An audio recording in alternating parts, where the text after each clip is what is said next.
Hello guys, मेरा नाम है सौरभ और आप सुन रहे हैं डेथ स्टोरी। ये कहानी रात के अंधेरे में आपकी नींद उड़ा देगी। दोस्तों, एक लाल धागा आपकी जिंदगी को बदल सकता है।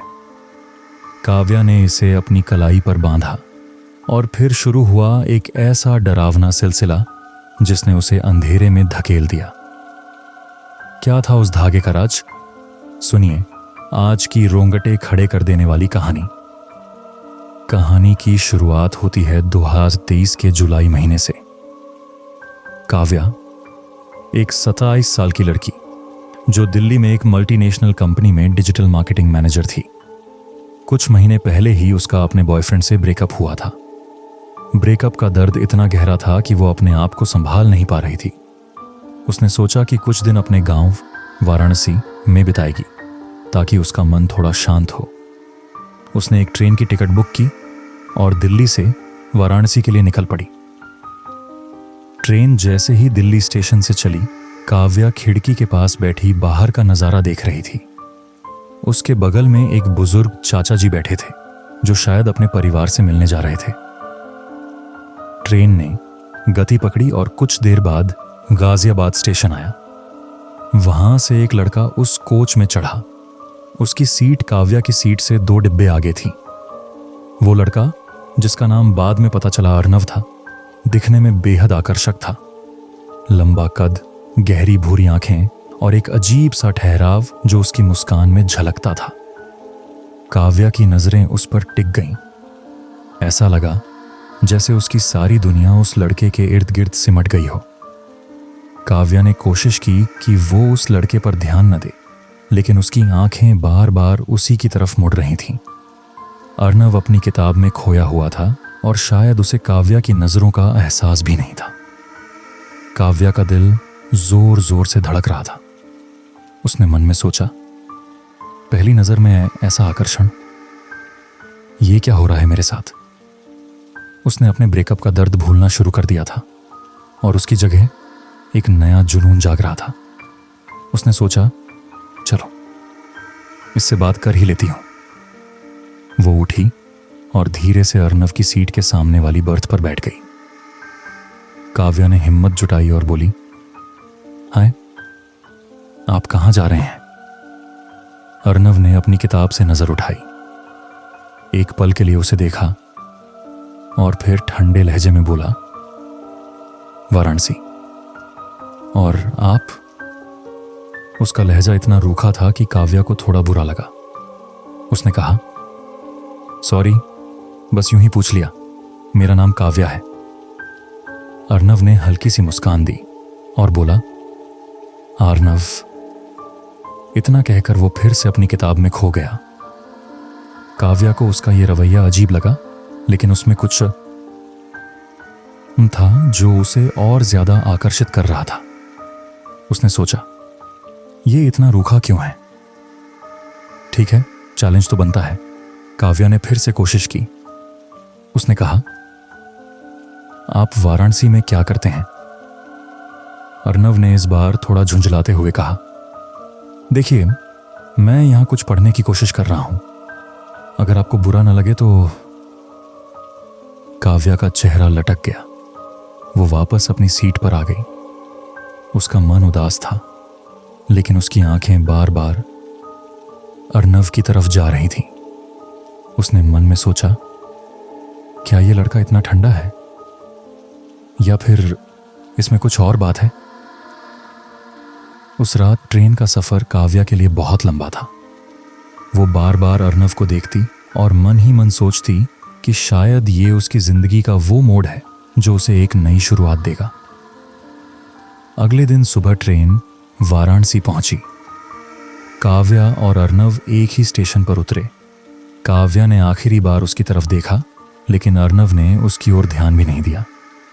वो अपने रास्ते चला गया। काव्या को लगा कि शायद ये मुलाकात बस एक संयोग थी और अब वो उसे कभी नहीं मिलेगा। लेकिन मन में कहीं एक आग जल रही थी। उसने सोचा, मैं इसे भूल जाऊंगी, ये बस एक क्रश था। लेकिन दोस्तों, वो कहते हैं ने ना, जब आप किसी चीज को सच्चे दिल से चाहते हैं तो पूरी कायनात उसे आपके पास लाने की साजिश रचने लगती है।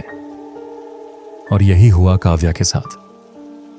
काव्या अपने गांव में कुछ दिन बिताने के बाद दिल्ली लौट आई। उसने अपने काम में खुद को व्यस्त कर लिया, लेकिन अर्नव की वो गहरी आंखें और ठंडी मुस्कान उसके दिमाग से नहीं जा रही थी। और फिर एक दिन कुछ ऐसा हुआ जिसने काव्या की जिंदगी को पूरी तरह बदल दिया। 2000 का नवंबर महीना था।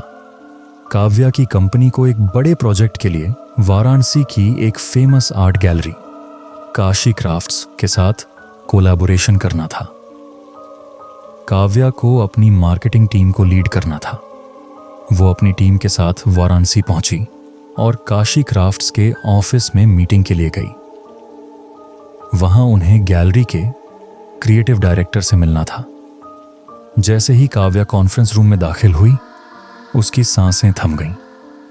सामने वही अर्नव खड़ा था जिसे वो ट्रेन में मिली थी। वो इस प्रोजेक्ट को लीड कर रहा था। काव्या के दिल ने जोर की धड़कन छोड़ी। वो सोचने लगी, इतने बड़े शहर में इतने महीनों बाद ये फिर से मेरे सामने, ये संयोग नहीं, ये तो किस्मत है। अर्नव ने काव्या को देखा और उसके चेहरे पर हल्का सा आश्चर्य झलका।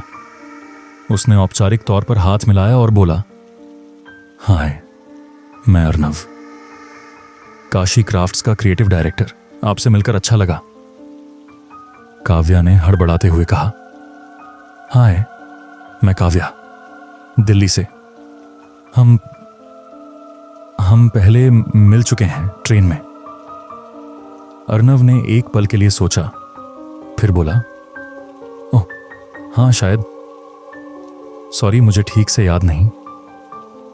उसकी ये बात सुनकर काव्या को थोड़ा बुरा लगा, लेकिन वो मन ही मन खुश थी।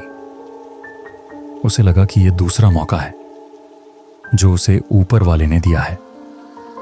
काव्या ने तुरंत अपनी सहेली मेघना को मैसेज किया, यार वो ट्रेन वाला लड़का अर्नव यही है, मेरा प्रोजेक्ट लीडर, क्या ये कोई साइन नहीं है? मेघना ने जवाब दिया, अरे सही है, अब तो तुझे उससे बात करनी ही पड़ेगी, मौका मत छोड़ना। काव्या के मन में एक नई उमंग जाग गई। वो सोचने लगी कि शायद ये उसकी परफेक्ट लव स्टोरी की शुरुआत है। लेकिन दोस्तों, यहां से कहानी में एक अजीब सा मोड़ आने वाला था। प्रोजेक्ट की मीटिंग्स शुरू हुई और काव्या ने देखा कि अर्नव प्रोफेशनली बहुत शार्प था। उसका काम देखकर वो और ज्यादा आकर्षित होने लगी। काव्या हर मीटिंग में अर्नव के साथ ज्यादा से ज्यादा टाइम बिताने की कोशिश करती। वो छोटी छोटी बातों पर उससे बात करने का बहाना ढूंढती। एक दिन लंच ब्रेक के दौरान काव्या ने हिम्मत करके कहा, अर्नव, तुम वाराणसी के हो?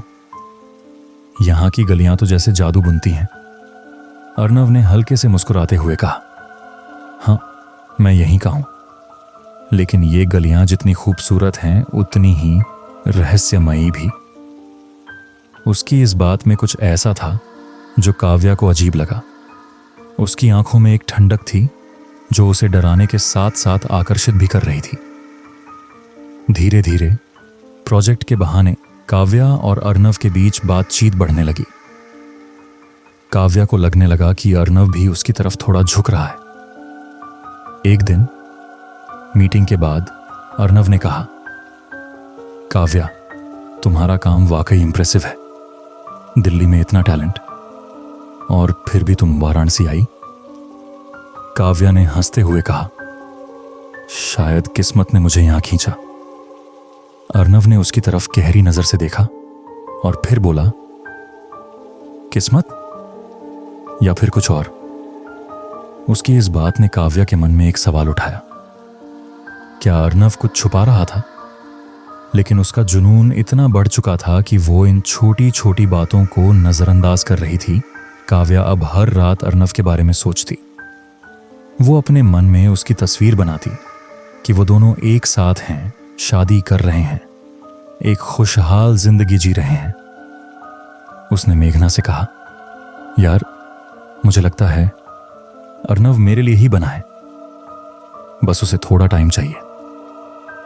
मेघना ने हंसते हुए कहा, बस सावधान रहना, कहीं ये जुनून तुझे लेना डूबे।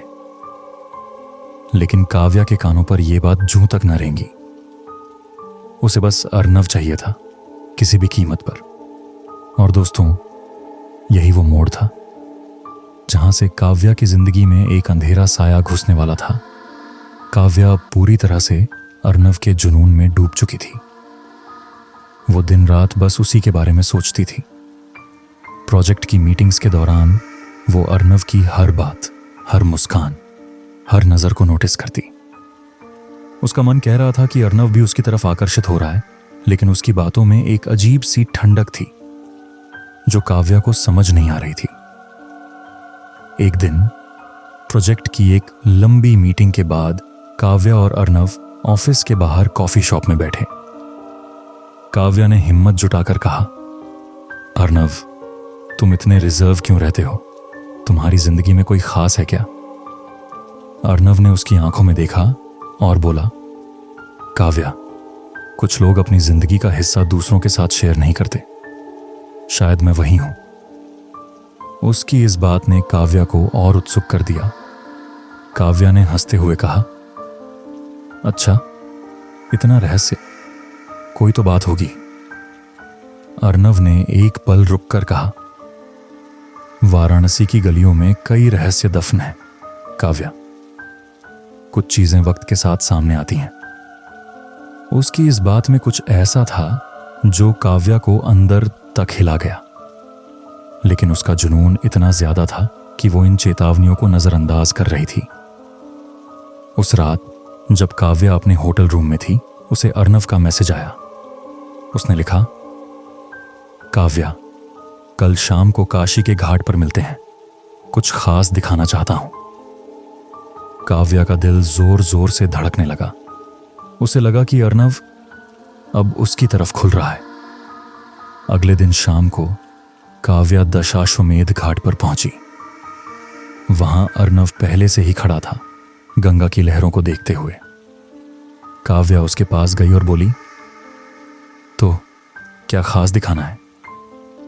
अर्नव ने मुस्कुराते हुए कहा, काव्या, ये घाट सिर्फ पूजा और आरती के लिए नहीं है। यहां हर रात कुछ ना कुछ होता है जो आम लोग नहीं देख पाते। उसने काव्या का हाथ पकड़ा और उसे घाट की सीढ़ियों से नीचे ले गया, जहां एक छोटा सा मंदिर था। मंदिर के बाहर एक पुरानी सी मूर्ति थी, जिसके चेहरे पर एक अजीब सा भाव था। अर्नव ने कहा, यह मां काली का मंदिर है, यहां जो मांगो वो मिलता है, लेकिन हर मांग की एक कीमत होती है। काव्या को उसकी बातें अजीब लगीं, लेकिन वो उस पल में खो गई थी। काव्या ने मजाक में कहा, अच्छा तो क्या मैं तुम्हें मांग लूं? अर्नव ने उसकी तरफ देखा और उसकी आंखों में एक अजीब सी चमक थी। उसने कहा, सावधान काव्या, यहां मांगी गई हर चीज का हिसाब होता है। उस रात काव्या को नींद नहीं आई। उसे बार बार अर्नव की वो बात याद आ रही थी। उसने मेघना को फोन किया और सारी बात बताई। मेघना ने कहा, काव्या, मुझे कुछ ठीक नहीं लग रहा। ये अर्नव जो भी है, इसमें कुछ तो गड़बड़ है, तू थोड़ा सावधान रह। लेकिन काव्या ने हंसकर टाल दिया, अरे तू भी ना हर चीज में डर ढूंढ लेती है। वो बस थोड़ा रहस्यमयी है और मुझे ये पसंद है। प्रोजेक्ट के दौरान काव्या और अर्नव की नजदीकियां बढ़ने लगीं। वो दोनों अब मीटिंग्स के बाद अक्सर घाट पर मिलते, कॉफी पीते और वाराणसी की गलियों में घूमते।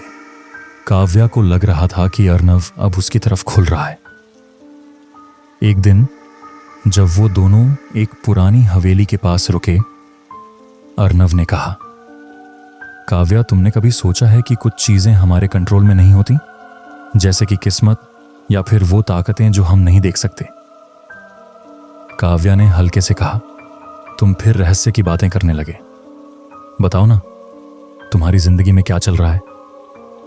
अर्नव ने जवाब नहीं दिया, बस मुस्कुराया और बोला, वक्त आने पर सब पता चल जाएगा। काव्या का जुनून अब हद पार करने लगा था। वो अर्नव के बिना एक पल भी नहीं रहना चाहती थी। उसने मेघना से कहा, यार, मुझे लगता है मैं अर्नव से प्यार करने लगी हूं। वो मेरे लिए परफेक्ट है। मेघना ने चेतावनी दी, काव्या, तू जल्दबाजी में है। तुझे उसके बारे में ज्यादा कुछ पता भी नहीं। वो तुझसे इतना रिजर्व क्यों रहता है? कुछ तो गड़बड़ है। लेकिन काव्या ने उसकी बात अनसुनी कर दी। उसने मन में ठान लिया कि वो अर्नव को अपना बनाकर रहेगी, चाहे कुछ भी हो जाए। उस रात काव्या ने एक सपना देखा। सपने में वो उसी मां काली के मंदिर में थी और एक काली साये ने उससे कहा, जो तू मांग रही है वो तुझे मिलेगा, लेकिन कीमत चुकाने को तैयार रह। काव्या की नींद खुल गई और उसका दिल जोर जोर से धड़क रहा था। काव्या को समझ नहीं आ रहा था कि यह सपना क्या था। क्या यह सिर्फ उसका डर था या फिर कोई चेतावनी? लेकिन उसका जुनून इतना गहरा था कि वो हर चेतावनी को नजरअंदाज कर रही थी। काव्या की जिंदगी अब पूरी तरह से अर्नव के इर्द गिर्द घूम रही थी। प्रोजेक्ट की मीटिंग्स, वाराणसी की गलियों में घूमना और अर्नव की वो रहस्यमयी बातें, सब कुछ उसे और ज्यादा जुनूनी बना रहा था। प्रोजेक्ट अब अपने आखिरी चरण में था और काव्या को डर था कि अगर ये प्रोजेक्ट खत्म हुआ तो शायद अर्नव फिर से उसकी जिंदगी से गायब हो जाएगा। उसने मेघना से कहा, यार, मुझे अर्नव को खोने का डर लग रहा है। मुझे लगता है वो मुझसे कुछ छुपा रहा है, लेकिन फिर भी मैं उसे चाहती हूं। मेघना ने गंभीर होकर कहा, काव्या, तू बहुत दूर निकल गई है। तुझे नहीं लगता कि यह जुनून तुझे गलत रास्ते पर ले जा रहा है? लेकिन काव्या ने उसकी बात को हल्के में लिया और बोली, प्यार में थोड़ा पागलपन तो बनता है। एक दिन प्रोजेक्ट की आखिरी मीटिंग के बाद अर्नव ने काव्या को अकेले में बुलाया। वो बोला, काव्या, तुम मुझे बहुत पसंद हो, लेकिन मेरी जिंदगी में कुछ चीजें ऐसी हैं जो मैं तुम्हें नहीं बता सकता। अगर तुम मेरे साथ रहना चाहती हो तो तुम्हें मुझ पर भरोसा करना होगा। काव्या का दिल खुशी से झूम उठा। उसे लगा कि अर्नव अब उसकी भावनाओं को समझ रहा है।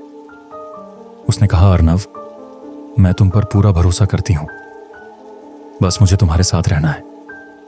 अर्नव ने उसकी आंखों में देखा और बोला, ठीक है, लेकिन याद रखना, कुछ रास्तों से वापस नहीं लौटा जा सकता।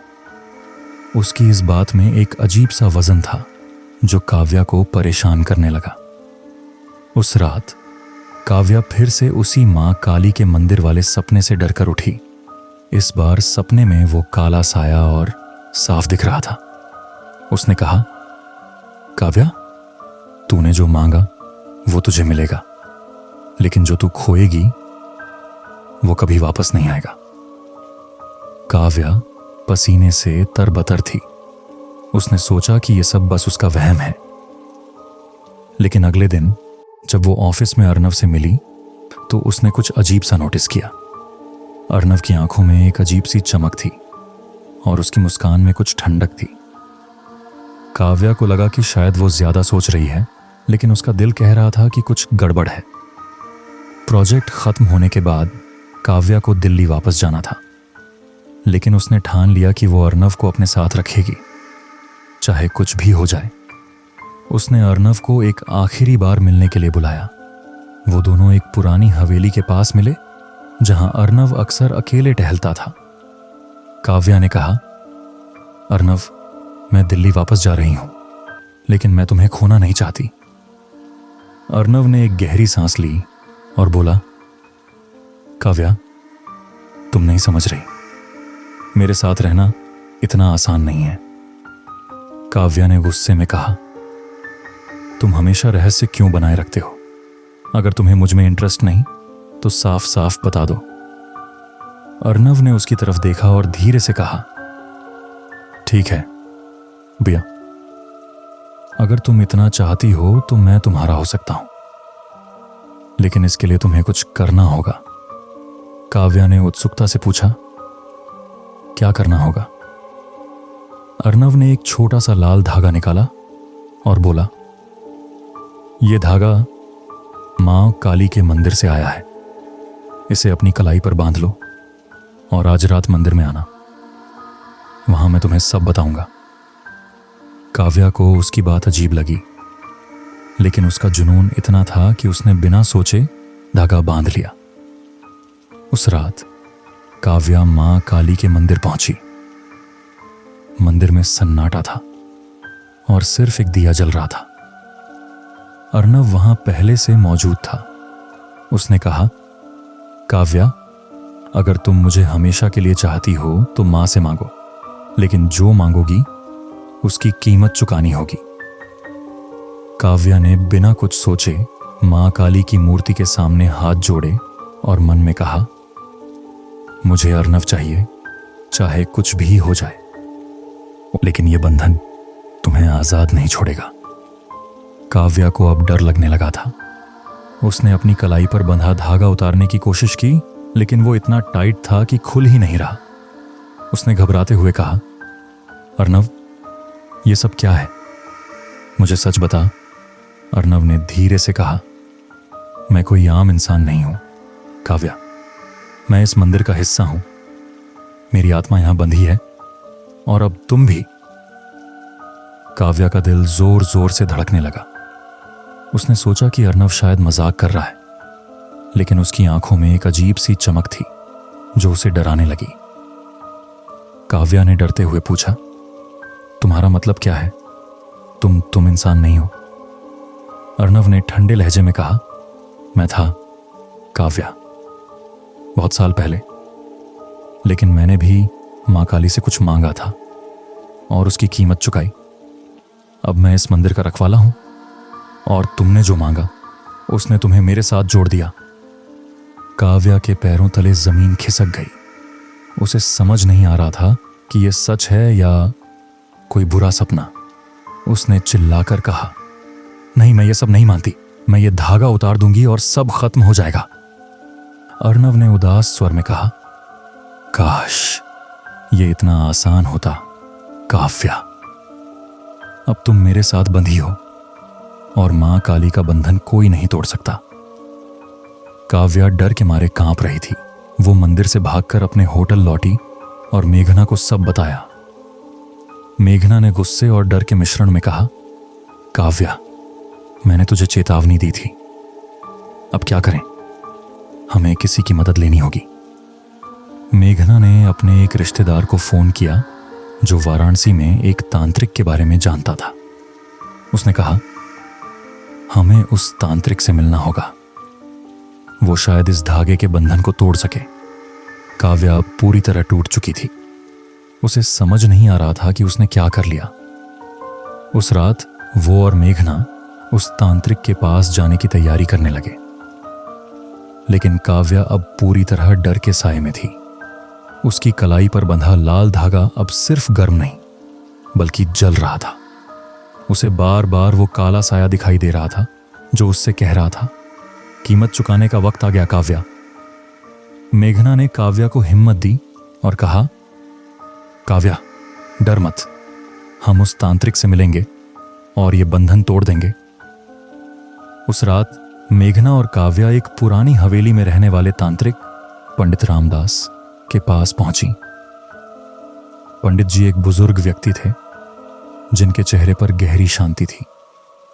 उन्होंने काव्या की कलाई पर धागा देखा और गंभीर होकर बोले, बेटी, तुमने बहुत बड़ा खतरा मोल लिया है।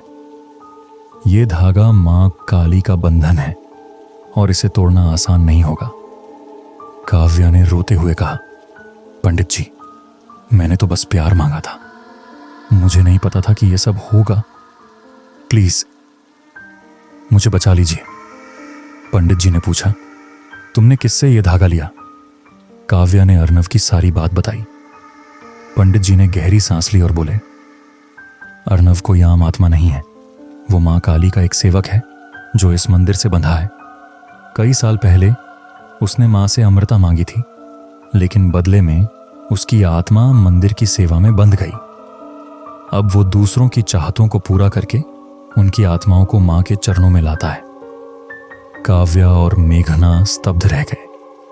काव्या ने कांपते हुए कहा, तो मैं अब क्या करूं? पंडित जी ने कहा, इस बंधन को तोड़ने का एक ही तरीका है।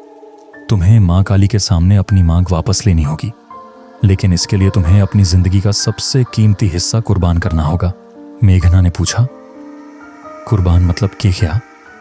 पंडित जी ने जवाब दिया, जो तुम्हें सबसे ज्यादा प्यारा है वो। ये प्यार, ये जुनून या फिर कुछ और भी हो सकता है, लेकिन मां काली की कीमत हमेशा भारी होती है। काव्या डर गई। उसे समझ नहीं आ रहा था कि वो क्या खोएगी।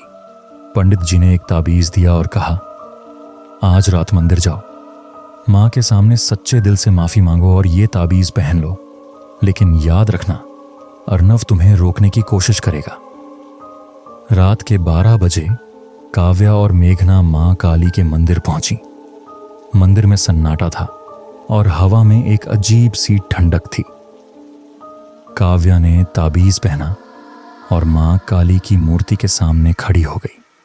उसने रोते हुए कहा, मां, मुझे माफ कर दो। मैंने अंधे जुनून में तुमसे कुछ मांगा जो मेरा नहीं था।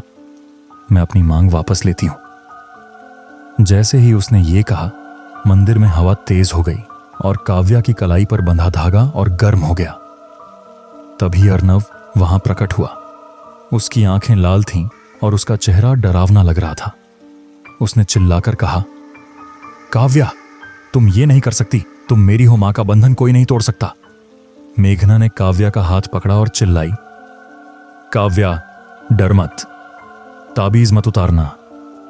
काव्या ने हिम्मत जुटाई और फिर से मां काली से प्रार्थना की, मां, मुझे आजाद कर दो। मैं अपनी जिंदगी का सबसे कीमती हिस्सा देने को तैयार हूं। तभी मंदिर में एक जोरदार रोशनी हुई और काव्या की कलाई से धागा टूटकर जलने लगा। अर्नव चिल्लाया, नहीं, और उसका साया धीरे धीरे गायब होने लगा। लेकिन उसी पल काव्या को एक तेज दर्द हुआ और वो बेहोश हो गई। मेघना ने उसे पकड़ा और चिल्लाई, काव्या, जाग, तू ठीक है। लेकिन काव्या बेसुध थी। जब काव्या की आंखें खुली, वो अस्पताल में थी। मेघना उसके पास बैठी थी। काव्या ने कमजोर आवाज में पूछा, मेघना, क्या हुआ? मैं आजाद हूं। मेघना ने आंसुओं के साथ कहा, हां काव्या, तू आजाद है, लेकिन तुझे कीमत चुकानी पड़ी। काव्या ने अपनी कलाई देखी, जहां धागे का निशान अब भी था। मेघना ने बताया कि पंडित जी के मुताबिक काव्या अब कभी मां नहीं बन सकेगी। काव्या की आंखों में आंसू थे, लेकिन कहीं ना कहीं उसे सुकून था कि वो उस अंधेरे से बाहर आ चुकी थी। मेघना ने कहा, काव्या, मैं हमेशा तेरे साथ हूं, तू अब अकेली नहीं है। दोस्तों, ये थी काव्या की कहानी, जो हमें सिखाती है कि प्यार और जुनून के बीच एक पतली सी रेखा होती है।